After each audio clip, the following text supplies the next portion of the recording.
I'll ask you all a question. How do you do it? If you assume that everyone wants to change the culture and make it more patient-centered, how do you do that? How do you teach that? Oh, well, we were helpless. We were not empowered at all. What would have made you more empowered? What would have made us more empowered would have been a nurse who listened to us, and because we were repeatedly asking for the attending physician, and there was a roadblock. Part of it was the nurse, and I think part of it was the physician himself. And those may not be entirely unrelated.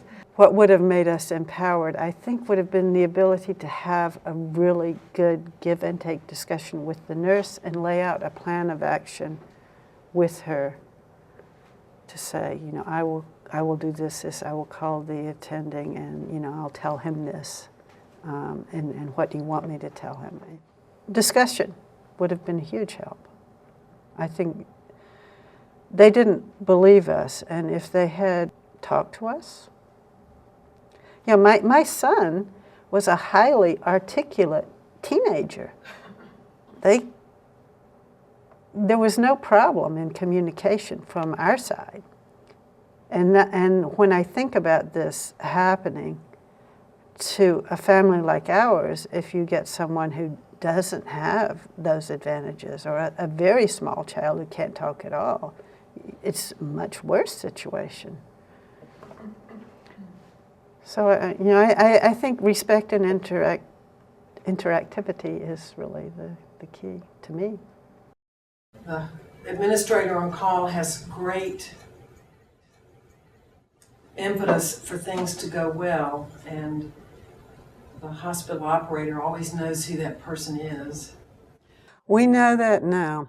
On that day, I mean, if I can paint the picture, this was a Sunday afternoon. The hospital was just dead. There was no one there but the intern and the nurse. And they did not believe us, did not understand, did not believe that we knew that there was a serious problem.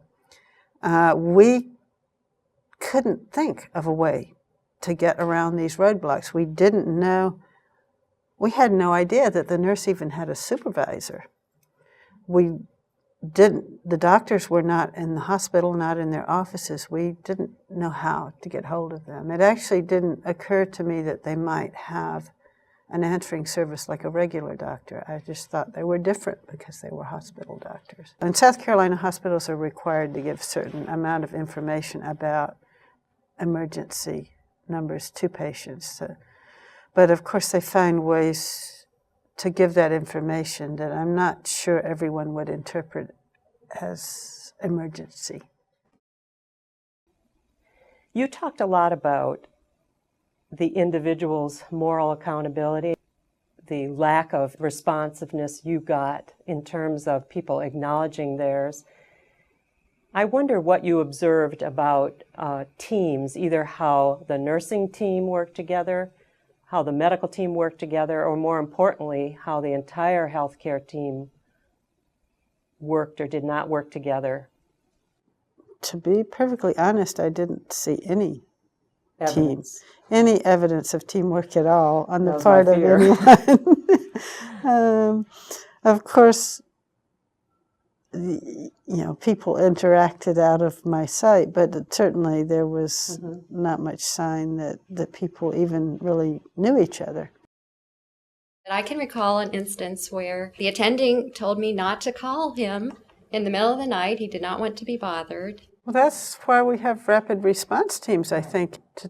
How do you teach people not to be intimidated? I don't know, but I'm sure there are people who specialize in that.